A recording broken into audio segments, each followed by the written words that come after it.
আদায়ের রাজনীতি এসব নিয়ে কথা বলার জন্য এখন আমাদের সঙ্গে আছেন বিএনপির আন্তর্জাতিক বিষয়ক সম্পাদক ব্যারিস্টার রুমিন ফারহানা। ব্যারিস্টার রুমিন ফারহানা আমাদের সাথে ব্রাহ্মণবাড়িয়া থেকে সংযুক্ত হচ্ছেন। ব্যারিস্টার ফারহানা, আপনাকে আমাদের অনুষ্ঠানে স্বাগত জানাই। আপনি আমাদের সাথে যুক্ত হয়েছেন, সেজন্য আমাদের শুভেচ্ছা ও কৃতজ্ঞতা জানাবেন। অতি বাচাল, অতিরিক্ত কথা বলা প্রেস সচিব তিনি অন্যভাবে কথা বলছেন, অর্থাৎ পররাষ্ট্র উপদেষ্টার সাথে প্রেস সচিবের কথার কোনো মিল নাই। দুই হচ্ছে, যখন আমরা বন্দর নিয়ে আলোচনা শুরু হলো তখন আমরা দেখলাম যে তারা দাবি করছেন বন্দর হচ্ছে বাংলাদেশের হৃৎপিণ্ড এবং এই চট্টগ্রামের এই বন্দরটি যদি আরো বেশি সচল এবং সক্ষম করা না যায় তাহলে নাকি শরীর যথেষ্ট রক্ত পাবে না এবং যথেষ্ট সচলভাবে দেশ সামনের দিকে এগোতে পারবে না। আমি রিপোর্টগুলো দেখছিলাম যে আচ্ছা কখন আমরা বিদেশিদের হাতে বন্দর দেই? সাধারণত বন্দরে বিদেশিরা বিনিয়োগ করে, বন্দর তৈরি করে, বন্দর মানে টার্মিনাল তৈরি করে, টার্মিনাল প্রথম কয়েক বছর তারা সেটা ম্যানেজ করে। তাতে কি হয়, একটা দেশ বিনা ব্যয়ে একটা টার্মিনাল পায় এবং সেটা রক্ষণাবেক্ষণ যেহেতু বিদেশিরা বেশ কয়েক বছর ধরে করে, কারণ তাদের কষ্টটা তারা সেভাবে তুলে নিয়ে যায়, যাতে বন্দরের ওই দেশের মানুষ যারা আছে তারা একটা দক্ষ জনবল হিসেবে বন্দরে গড়ে ওঠে। কিন্তু যেই টার্মিনালটা নিয়ে কথা হচ্ছে সেই টার্মিনাল অলরেডি তার সক্ষমতার চেয়ে 30 লক্ষ টন বেশি মাল গত বছর তারা আনলোড করতে পেরেছে। সো অতি সক্ষম, এবং যেই বন্দরটিতে ইনভেস্ট করে আর কিছু করবার নাই, কারণ পাশেই নৌবন্দর, সেটার পেছনে কেন বিদেশি বিনিয়োগ আসছে এই প্রশ্ন তো করতেই পারি। দুদিন আগে আমি আরেকটি প্রাইভেট টেলিভিশন চ্যানেলে ওই অতি কথক আমাদের প্রেস সচিবের একটা একক ইন্টারভিউ গেছে। আমি ওনাকে বারবার এই কথাগুলো বলছি কারণ উনি যখন গণমাধ্যমে কথা বলেন উনি রাজনীতিবিদদের খুব অসম্মান করে কথা বলেন। সো ওনাকে আমি, যেহেতু সম্মান বিষয়টা রেসিপ্রোকাল, আপনি আমাকে দেখালেই আপনি সম্মান পাবেন, উনি যেহেতু রাজনীতিবিদদের সম্মান করে কথা বলেন না, তো আমিও মনে করি এই বাচাল প্রেস সচিবকে নিয়ে খুব সম্মান নিয়ে কথা বলার কিছু নাই। ওনার একক ইন্টারভিউটা আমি দেখছিলাম, সেখানে তিনি অ্যাঙ্কর তাকে প্রশ্ন করার কারণে তিনি অ্যাঙ্করকে বামপন্থী বলেছেন, সেন্ট মার্টিন নিয়ে প্রশ্ন, তিনি বামপন্থী রাজনীতিবিদদের বনসাই বলেছেন যারা নিজেরা বামুন হয়ে থাকে এবং তারা রাজনীতির সবকিছুই বামুনের চোখে দেখে, এবং তিনি যখন আমার প্রসঙ্গে প্রশ্ন করেছেন অ্যাঙ্কর, তিনি আমাকে লেখাপড়া করতে বলেছেন। তো আমরা তো বাংলাদেশের মানুষজন মোটামুটি মূর্খ, ওনারা তো সে কারণেই একদল দক্ষ বিদেশি দিয়ে বাংলাদেশ এখন চালাচ্ছে। প্রধান উপদেষ্টা প্রেস সচিব আরো যেমনটি বলেছে যে এই সরকার গণঅভ্যুত্থানের সরকার, এটা আগের তত্ত্বাবধায়ক সরকারের মতো না, প্রত্যেকটি বিষয়ে সরকারের ম্যান্ডেট আছে। আমি সেই জায়গায় আসছি, সেজন্য আমি এতগুলো কথা বললাম।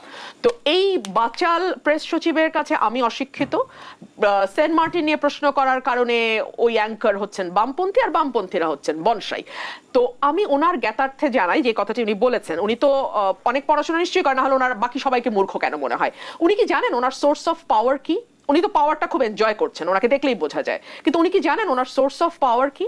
ওনার উৎস কি ক্ষমতার? ওনার ক্ষমতার উৎস হচ্ছে একটা রেফারেন্স যেটা সংবিধানের 106 অনুচ্ছেদ অনুযায়ী সুপ্রিম কোর্টের কাছ থেকে নেওয়া হয়েছে। এখন আপনি আসেন সেই রেফারেন্সে কি লেখা আছে আমরা একটু দেখি।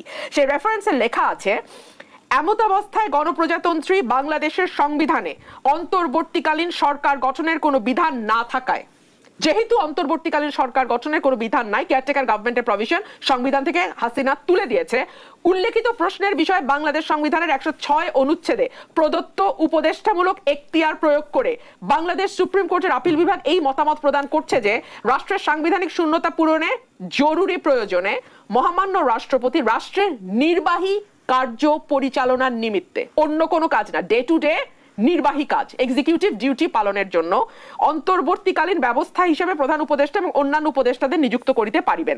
এবং এই রেফারেন্স অনুযায়ী কিন্তু এই উপদেষ্টা পরিষদ গঠিত হয়েছে।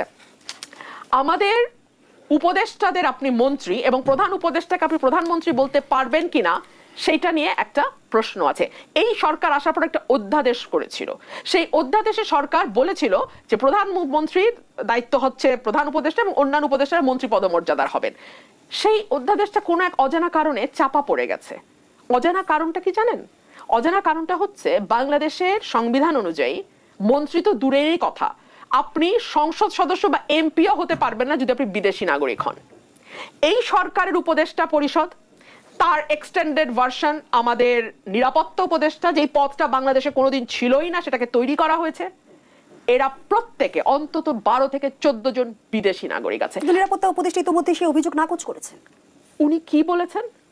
উনি কথার মারপ্যাচ দিয়েছেন। উনি একবারও বলেন নাই, উনি বলেছেন আমি বাংলাদেশের নাগরিক হিসেবে, কিন্তু অন্য কোন দেশের নাগরিকত্ব তার নাই, ডুয়েল সিটিজেনশিপ নাই, সেটা কিন্তু উনি বলেন নাই। এক।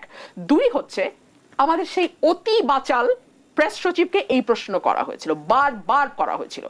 এই বাচাল প্রেস সচিব একবারও বলে নাই যে এই উপদেষ্টা পরিষদে বিদেশি কোনো নাগরিক। তিনি বলেছে যে এটা অভিযোগ উত্থাপন করবে সে প্রমাণ করবে। কেন তোমাদের এই ট্রান্সপারেন্সি, স্বচ্ছতা নাই কেন? সেই জবাবদিহিতা নাই কেন? ওপেন চ্যানেল, ন্যাশনাল চ্যানেল বলে দেন আপনি। আপনার যদি সেই মরাল স্ট্রেংথ থাকে যে এই সরকারে কোনো বিদেশি উপদেষ্টা নাই, তাহলে সেটি আপনি জাতির সামনে প্রেস সচিব হিসেবে কেন পরিষ্কার করছেন না? সো আমি এই সরকারটাকে দেখছি বাংলাদেশকে একটা ভয়াবহ খারাপ দিকে নিতে। ফর এক্সাম্পল, আমরা গত কয়েক মাস ধরে, আপনি জানেন, সেন্ট মার্টিনে কিন্তু পর্যটন নিষিদ্ধ হয়ে আছে। এই ব্যাপারেও তাকে প্রশ্ন করা হয়েছিল। তিনি আবারও ওই উপস্থাপক এবং আমাকে মূর্খ বলেছেন। কিন্তু ঠিক কেন সেন্ট মার্টিন, পরিবেশ রক্ষার কথা উনি বলেছেন, কিন্তু পরিবেশ সকল কিছু গিয়ে সেন্ট মার্টিনেই জমা হলো। বাংলাদেশের খাল, বিল, নদী, নালা, মানে সমস্ত কিছু ভরাট করে, সমস্ত কিছু, বুড়িগঙ্গার কথাই ফর এক্সাম্পল ধরেন আপনি, এগুলো কোনো জায়গায় পরিবেশ হলো না। বায়ু দূষণে বাংলাদেশ সারা বিশ্বে 1 নাম্বার হয়ে যায় প্রতিদিনই, ঢাকা শহর 1 নম্বরে চলে আসে, সেটা নিয়ে কিছু হলো না। আপনার কাছে মনে হলো সেন্ট মার্টিনের প্রবাল দ্বীপ রক্ষাতে, অর্থাৎ বাংলাদেশে যেন অসাধারণ একটা পরিবেশ বিরাজ করছে এবং প্রাকৃতিক পরিবেশ অসাধারণ, শুধুমাত্র সেন্ট মার্টিনের